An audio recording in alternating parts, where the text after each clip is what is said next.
Apologies for that long delay there. I've missed streaming to all of you. And gonna be cracking into a Jocko Go. So that way, when I come out of my meditation, I am caffeinated and ready to get after it.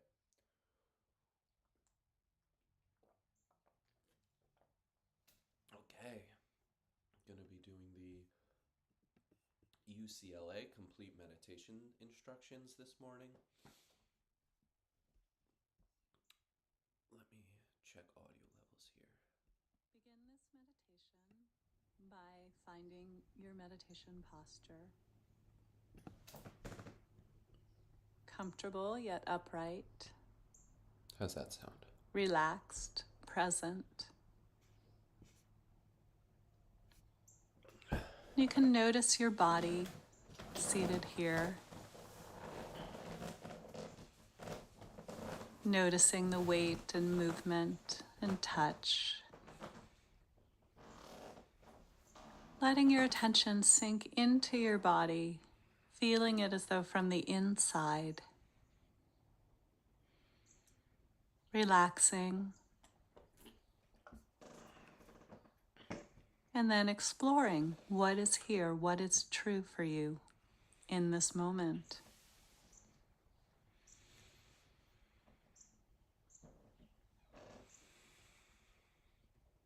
Let your attention gently come to rest on your breathing.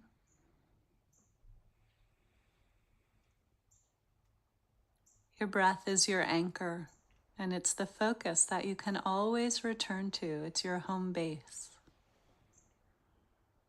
So feel the gentle rising and falling of your breath in your abdomen or chest.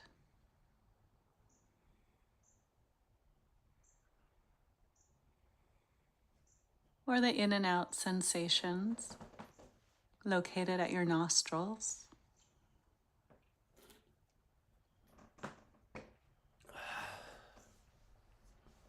So we feel one breath after the next, one breath at a time,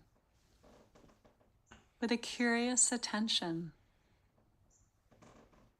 What does one breath feel like in this very moment?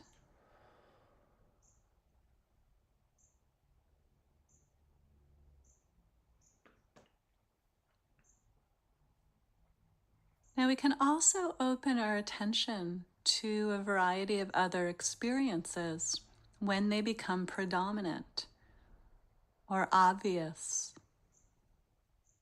when they become more predominant than the breath itself. So you might notice sounds from the outside, inside your room, outside your home. You might notice sounds pulling your attention away. So you can listen to the sound. You let go of the breath and listen to the sound. When it no longer holds your attention, then return back to the breath. If a body sensation gets strong, becomes predominant, pulls your attention away from the breath, again, let go of the breathing. No need to be in tension with the breath or the body sensation. Just go naturally. Let your attention go to the body sensation. Feel it. Sense it. Notice it. What happens? Does it grow or shrink? Expand? Increase? Decrease? Does it shift into something else?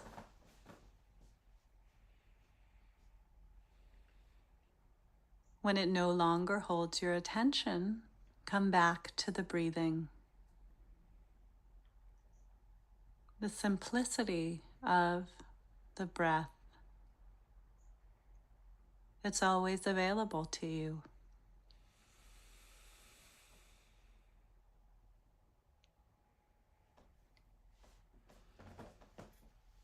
If while you're sitting, an emotion becomes strong and obvious, that can be what you focus on. You can bring your attention to the emotion. So again, letting go of the breath or whatever else you were focusing on and paying attention to that emotion. Specifically, feel it in your body. Investigate in your body how you feel this emotion. You might notice some clenching or tightness in your belly. Maybe there's some vibration or tension in your chest. Maybe your throat feels tight. Maybe your face is warm. There's all sorts of sensations in our bodies to pay attention to when we're having an emotion. You can label that emotion fear, sadness, irritation, whatever it is. Labeling it and feeling in your body what's happening. When the emotion no longer has a hold on you, or something else pulls your attention, or it's stopped, you can go to that new thing that's pulled your attention, for instance, a new body sensation or a sound. Or you can always return to the breathing. Just come back to home base, to your anchor.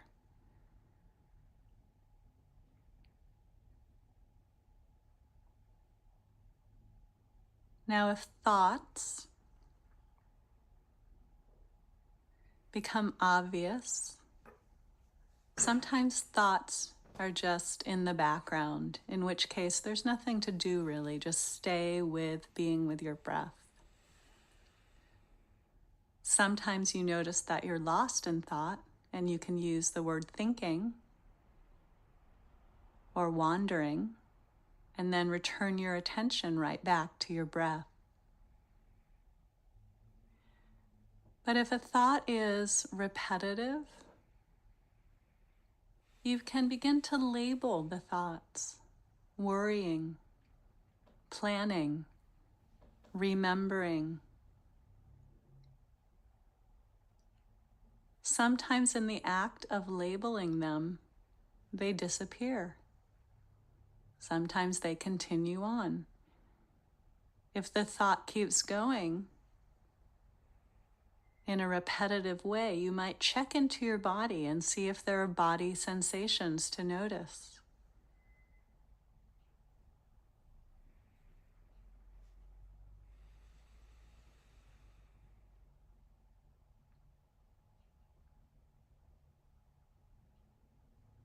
Let yourself be curious about the thoughts arising, coming and going.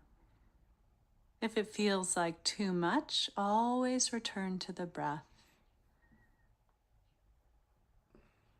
So as you do this practice, the breath is your anchor.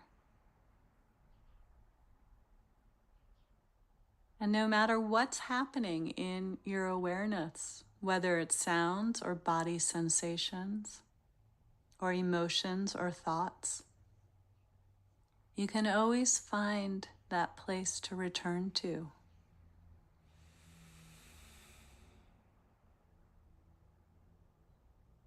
That's a key point. You might also notice if there's an attitude or mood in your mind, like a sense of restlessness or sleepiness, or just a general feeling like sadness. Notice if these mental states color your experience. You can pay attention to them too.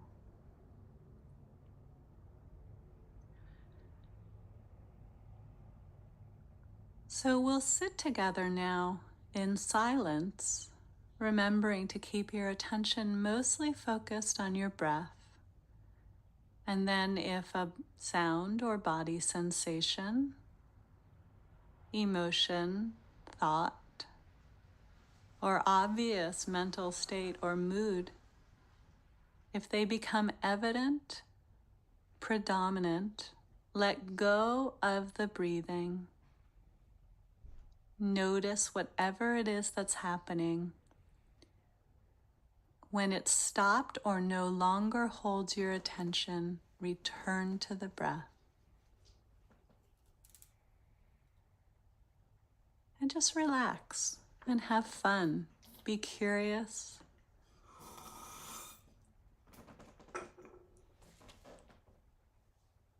You're exploring your own mind with curiosity and openness. So we'll try this for some time now.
If you find yourself lost in thought, it's not a problem. Just relax.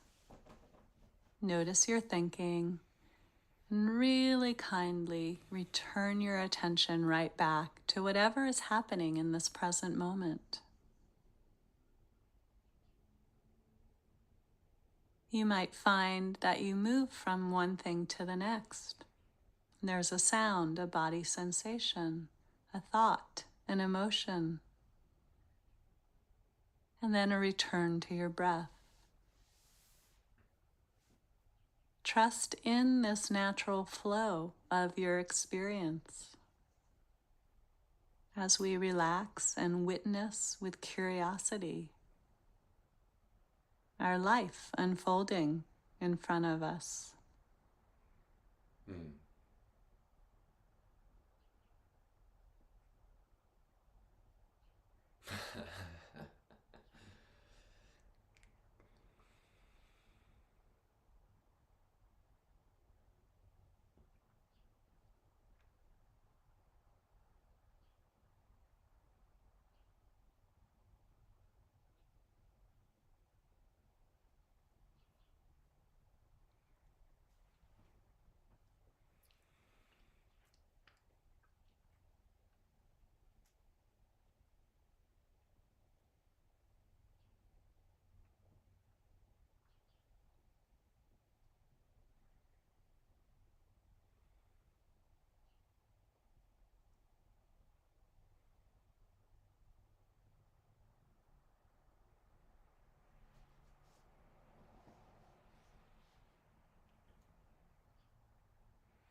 So once again, notice your body here, present time awareness,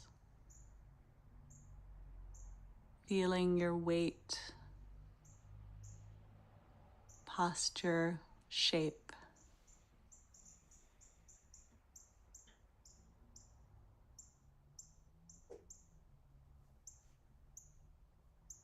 And then just invite in some kindness for yourself, wishing yourself well, the best you can, appreciating yourself. May I be happy and peaceful and at ease. May I be safe and protected from danger. May I be healthy and strong. May I be at ease.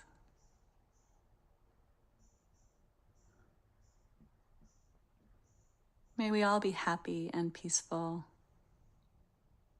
and safe and protected, healthy, strong, at ease.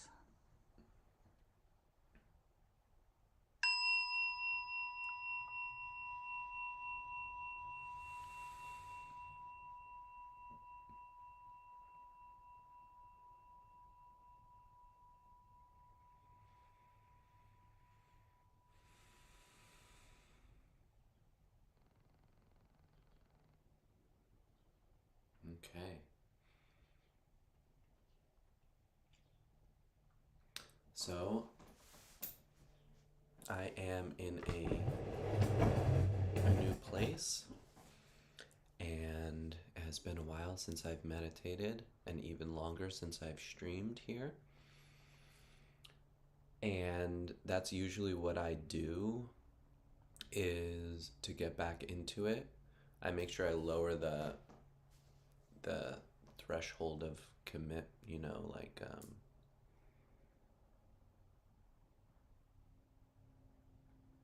of the burden of the meditation all the way down. It's just want to get a meditation in, I will do a guided meditation audio. Sometimes I do a 5-minute one, but this morning I was like, I've been meditating for a while now. I can start with the complete meditation instructions. So that's why I did the full 19-minute UCLA complete guided meditation instructions. You can find that by just Googling UCLA mindfulness guided meditation, anything like that. They've got a nice page with some professionally recorded, what we just listened to. There's a handful of other ones. Their loving kindness meditation's pretty good. If you've joined me, if you are still here, thank you, and also congratulations. You're the rare few who make it through the entire video. With this project, I'm looking more for consistency, which obviously has been lacking the last few weeks, than production quality. I don't want to make everything all perfect or front load a lot of effort. I just want to start where I am, to build up a little library of meditations, to share those meditations with the people I care about. And my first goal for the channel is to get enough watch time and subscribers to port the whole channel over to odyssey.com, which is where I'd ideally like to be hosting the videos. But I need to meet the threshold for getting my channel automatically duplicated. So that's the goal. Maybe it'll take me a year to get there. Okay.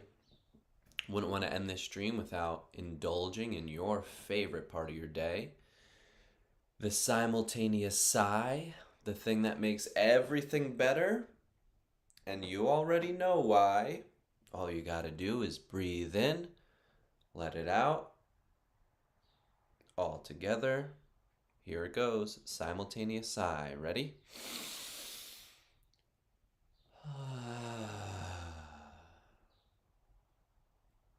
Wow. Do you feel it? I feel it. That was incredible. I think that the clouds just went away and the sun just broke through outside. Good work, guys. Thanks for joining me. My next goal is or the programming that I want to bring forward in this channel is going to be working through the entirety of John Vervaeke's meditation series.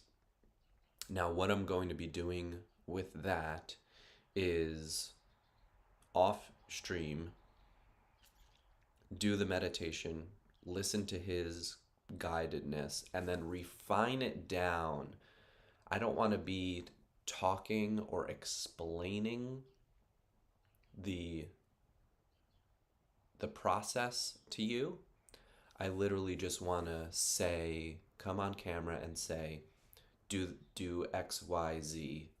Here it is. It's the practice, the pure practice. If you want to hear his explanations, he's going to do a better job than I will, and I will link to each of his videos. But the value that I want to add is removing some of that content to have just the pure practice. Bring that forward to you, my viewers. I'm not the expert. I'm not the, what is he, cognitive scientist. And I don't have 30 years of meditation experience. So leave that to him, and I will refine it down to the essential practice and just guide you through that step by step. Seems like a reasonable value add that I can bring, and that's what I will be doing over the next few months, probably. So I look forward to sharing that experience with you. All right. So now for some of the meaning this morning. I'm gonna listen to Akira the Don and John Vervecchi John. His Steal the Culture to get us fired up to go into the rest of our day. I'm going to talk about Cicero a little bit. It's for the heroes. And that'll be the rest of it. Because, I'm talking with the person who gave us the AMA, gave me Blue Church, Jordan Hall. And part of that is this idea, which is the religion that's not a religion, and trying to come up with a post-religious faith. Because here's the idea. This is probably, in some ways, my most radical idea. I want to do what, like Augustine did, as the Roman Empire is falling. He laid the foundation. He laid the cultural cognitive grammar for an entirely different culture, and then he stole the culture bottom up. He laid the cultural cognitive grammar for an entirely different culture, and then he stole the culture bottom up. I want to help steal the culture away, steal it away, steal it away. I want to help steal the culture away, steal it away, steal it away, and do everything I can. Do everything I can. I want to help steal the culture away, steal it away, steal it away. The imperial system at some point clamped down again, but nevertheless we shifted out of antiquity. We shifted to a different world. So I want to try and do that. I want to try and create the systems of meaning, the religion that's not a religion, the ecologies of practices, the communities, the networks of communities. All of this is already happening. Really empower it, both in terms of its grammar, give it the best scientific tools for engineering the practices and the ecology of practices. I basically want to steal the culture. I want to help steal the culture. Away, steal it away, steal it away. I want to help steal the culture. Away, steal it away, steal it away. And do everything I can. Do everything I can.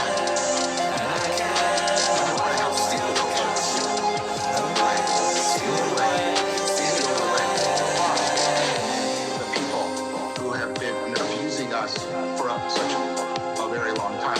And I usually don't speak politically because I think that political framing is often a deep misrepresentation of the issue, at least the way in which political discourse has been sort of ossified.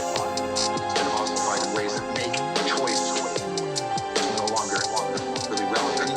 Christianity stole the culture away from the elites of its time. Now, new elites formed. They always will. But the culture changed, and it changed in an important way. That's what I'm trying to do right now. That's what I see myself doing with a lot of these other people. That's what I'm trying to do right now. That's what I see myself doing with a lot of these other people. I want to help steal the culture. Away. Steal it away. Steal it away. I want to help steal the culture. Away. Steal it away. Steal it away. Do everything I can. Do everything I can. I want to help steal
not play their game and to shift over to a totally different game, to shift the culture.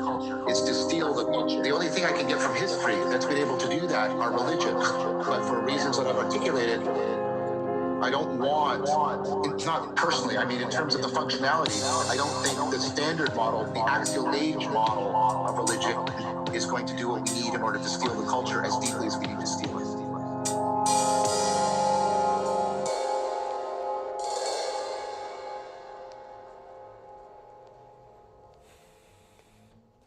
Okay. So,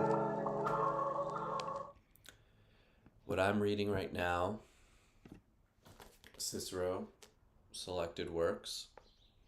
It's a Penguin Classics, translated, and the introductions are done by this brilliant man, Michael Grant. For the most part so far, I'm a fifth of the way through, I would say. The introductions are better than the actual original writings of Cicero so far, but I haven't quite gotten very deeply into those. Cicero wrote deliberately. He wrote on topics to be published in books. He wrote letters to people he corresponded with, friends, politically, whoever, and his speeches that he gave on the floor of the Senate of the Roman Republic were also published. So those are the three arenas of writing that he did.